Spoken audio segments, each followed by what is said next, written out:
Ever wondered what actually happens when a domain name expires? It's not as simple as it just disappearing one day. There's a whole process.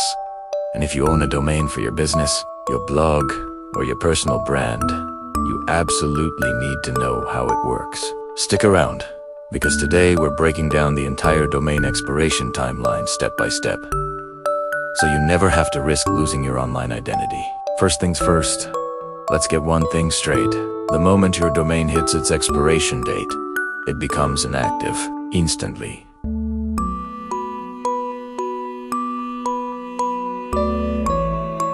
Instantly, this means your website goes down, your custom email addresses stop working, and any services tied to that domain will fail. It's not a gradual shutdown, it's like flipping a switch to the off position. For any business, that's immediate downtime, which can mean lost customers, lost revenue, and a serious blow to your reputation. That's why understanding this timeline is so critical. Now, you might be thinking, will I even know it's about to expire? The answer is a big, resounding yes. Your domain registrars, that's the company you bought the domain from, is required to send you multiple notifications. You'll get emails long before the expiration date, usually starting around 90 days out. Then it's 60 days, 30 days, and in the final week. They don't want you to lose your domain either, because a renewed customer is a happy customer. But here's the catch. These emails often go to the address you registered the domain with. If that email is outdated, or if the notifications get lost in your spam folder, you might miss them completely. So, rule number one is to always keep your contact information updated with your after the domain expires. The notifications don't stop. You'll continue to get alerts telling you it's expired and urging you to take action. So, your domain has expired. What now? Is it gone forever? Not yet. You've now entered what's called the renewal grace period. This is your first safety net. The length of this period can vary, but for most common domain extensions like .com/net and .org, it typically lasts for about 30 to 45 days. During this time, the original owner, that's you, can usually renew the domain at the standard renewal price. It's a straightforward process. You just log into your account, hit the renew button, and pay the fee. Once you do that, your domain is usually reactivated within 24 to 48 hours, and everything goes back to normal. Your website comes back online, and your emails start flowing again. Phew, crises averted. However, it's important to know that the rules for renewal can differ based on the domain extension. While .com domains have a fairly standard grace period, some country code domains, or CCTLDs, like D for Germany or UK for the United Kingdom, have very different rules. Some might have a much shorter grace period, or even no grace period at all. In some cases, they might go straight into a deletion process. This is why, if you own one of these specific types of domains, you need to be extra vigilant and check the specific policies for that extension. Don't just assume it's the same as a .com. A quick search for your domain extension's lifecycle policy can save you a world of trouble, okay? Let's say life got crazy. You missed all the emails, and the 30-day grace period has passed. What happens now? Is it game over? Still no, but things are about to get more expensive and a little more complicated. Your domain now enters the redemption period, sometimes called the pending deletion restorable period. This is your second, and often last, chance to save your domain. This period typically lasts for another 30 days. During this time, the domain is essentially held in quarantine by the central registry. You can still get it back, but there's a catch. To reclaim your domain from the redemption period, you'll have to pay a redemption fee in addition to the standard renewal fee. This redemption fee is usually significant. It can be anywhere from $80 to $250 or more, depending on the registry. It's a hefty price to pay for letting it slip, but if the domain is valuable to your brand, it's often worth it. The process is still manual. You'll have to contact your registrar's support team, prove you're the owner, and pay the fees to initiate the restoration. Now, here's where things get really interesting for other people. What happens if you, the original owner, don't renew during the grace period? Some registrars will place the expired domain up for auction. This often happens right after the grace period ends.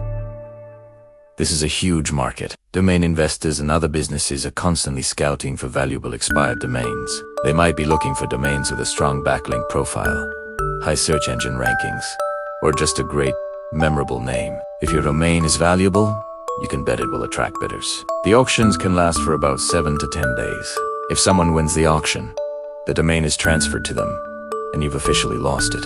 This is why prompt renewal is so important. You don't want to find yourself in a bidding war for a domain that was rightfully yours just a few weeks earlier.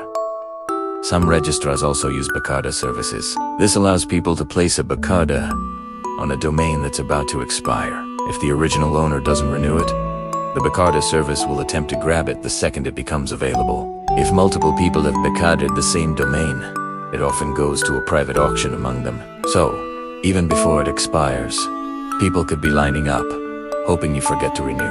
It sounds predatory, but it's a standard part of the domain industry. So, what happens if no one buys it at auction, and you don't pay the redemption fee to get it back?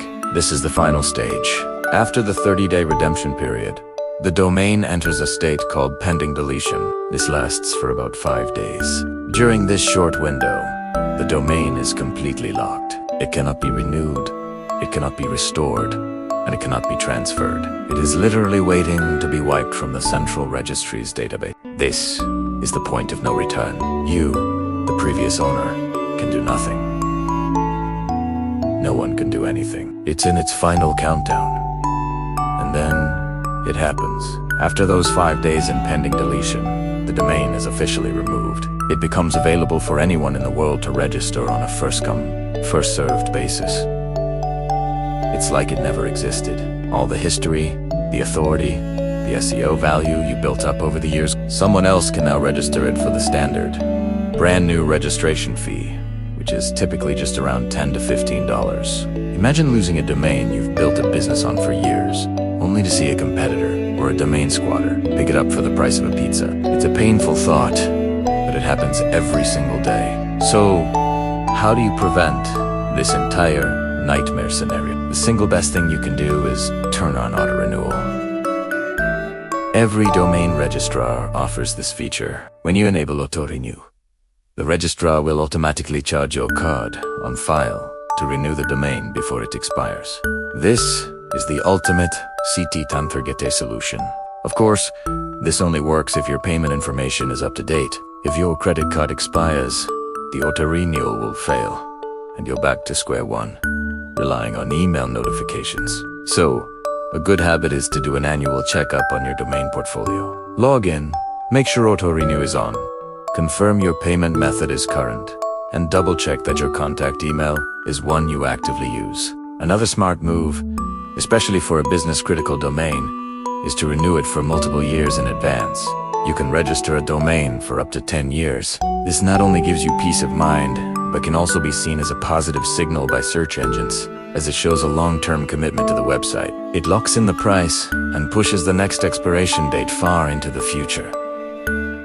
Let's recap the whole journey quickly. First, the domain expires and your site goes down. Then, you have the grace period, usually about 30 days, to renew at the normal price. After that, it enters the redemption period for another 30 days, where you can still get it back, but for a much higher fee.